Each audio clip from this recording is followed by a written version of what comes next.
Pashamylaram Sigachi pharma కంపెనీలో ప్రమాదం జరిగి 5 రోజులైనా ఇంకా 9 మంది కార్మికుల ఆచూకీ దొరకలేదు. ఆ 9 మంది పేర్లను అధికారులు ప్రకటించారు. తమ వారి జాడలేక ఆవేదన చెందుతున్నారు కుటుంబ సభ్యులు. 5 రోజులుగా కంపెనీ ఆసుపత్రులు మార్చురీ చుట్టూ తిరుగుతున్నారు. ఘటనా స్థలంలో నిన్న కొన్ని శరీర భాగాలు మాంసపు ముద్దలు లభించాయి.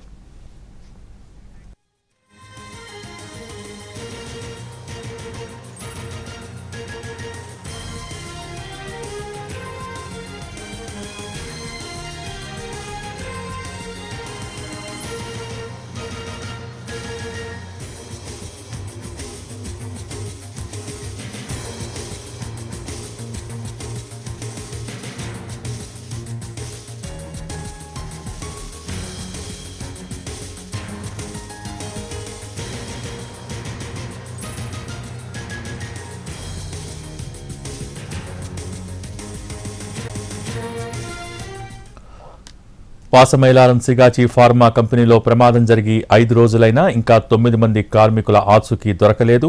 ఆ 9 మంది పేర్లను అధికారులు ప్రకటించారు.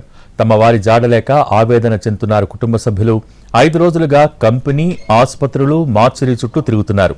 ఘటనా స్థలంలో నిన్న కొన్ని శరీర భాగాలు మాంసపు ముద్దలు లభించాయి. వాటిని DNA టెస్టుల కోసం పంపించారు. రిపోర్టులు రావాల్సి ఉంది. కనీసం మృతదేహం దొరికినా చివరి చూపు చూసుకుంటామంటూ కన్నీరు మున్నీరవుతున్నారు కుటుంబ సభ్యులు. దీనికి సంబంధించి పూర్తి సమాచారం మా ప్రతినిధి శ్రీనివాస్ లైవ్ ద్వారా అందించేందుకు సిద్ధంగా ఉన్నారు. Srinivas, over to you. Thank you Bhogi.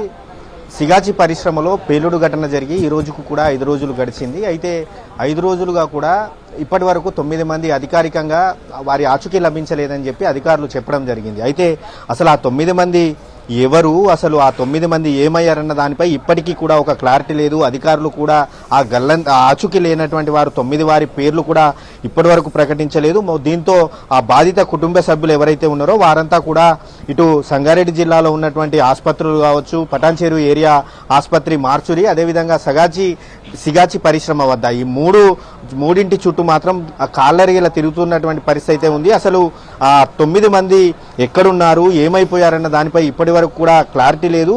ఆ పేలుడు ఘటన జరిగి 5 రోజులైంది. ఆ పేలుడు ఘటనలో ఇప్పటికే కూడా అధికారికంగా 39 మంది మృతదేహాలను గుర్తించారు. అందులో 31 మృతదేహాలను గుర్తించి వారి స్వస్థలాలకు కూడా తీసుకెళ్లిపోవడం జరిగింది. మరో 7 మృతదేహాలు పటాన్చేరు ఏరియా ఆసుపత్రిలో గుర్తుపట్టలేని స్థితిలో ఉన్నాయి. వారికి DNA పరీక్షలు కూడా చేశారు. అయితే ఈ 9 మంది కుటుంబ సభ్యులు కూడా DNA రిపోర్ట్లు ఇవ్వడం జరిగింది. ఆ DNA రిపోర్ట్లు ఇచ్చినా కూడా DNA రిపోర్టులు మ్యాచ్ కాకపోవడంతో మాత్రం ఆ 9 మంది అసలు ఎక్కడికి వెళ్లారనేది తెలియడం లేదు. దీంతో బాధిత కుటుంబ సభ్యులు కన్నీరు మున్నీరవుతున్నారు. తమ వారి కోసం కనీసం మృతదేహం దొరికినా, కనీసం ఒక అవయవం దొరికినా కూడా కనీసం చివరి చూపు చూసుకుంటాం, మనస్ఫూర్తిగా తనివి తీరా తమ గోడు వెళ్ళబోసుకుంటామని చెప్పి వారు చెప్పడం జరుగుతుంది. కనీసం చివరి చూపు కూడా లేకపోవడంతో మాత్రం బాధిత కుటుంబ సభ్యులు తీవ్ర ఆందోళనలో ఉన్నారు, తీవ్ర ఆవేదన వ్యక్తం చేస్తున్నారు. కుటుంబ సభ్యులంతా కూడా పటాన్చేరులో ఉన్నటువంటి ఆసుపత్రి, హైదరాబాద్లో ఉన్నటువంటి ఆసుపత్రులు, పటాన్చేరు ఏరియా ఆసుపత్రి వద్ద ఈ మూడింటి చూడు మాత్రం తిరుగుతున్నటువంటి పరిస్థితి ఉంది. అయితే ఇప్పటి వరకు మాత్రం అధికారులు వారికి కనీసం భరోసా కూడా కల్పించడం లేదు. అసలు వారు ఎక్కడున్నారు, ఏమైపోయారు, గల్లంతైనటువంటి ఆచూకీ లేనటువంటి వారు ఎవరు అనేది తెలియాల్సి ఉంది. ఇప్పటికే శ్రీకాకుళం జిల్లా జగన్నాథపురంకు చెందినటువంటి వెంకటేష్ అనే వ్యక్తి ఇప్పటికి కూడా ఆచూకీ లభించలేదు. 5 రోజులైనా కూడా మరో వ్యక్తి జస్టిస్ అనే ఒక యువకుడి ఆచూకీ కూడా లభించడం లేదు. దీంతో 2 రోజుల క్రితమే జస్టిన్ కుటుంబ సభ్యులు ఈ పరిశ్రమ వద్ద ఆందోళన చేశారు.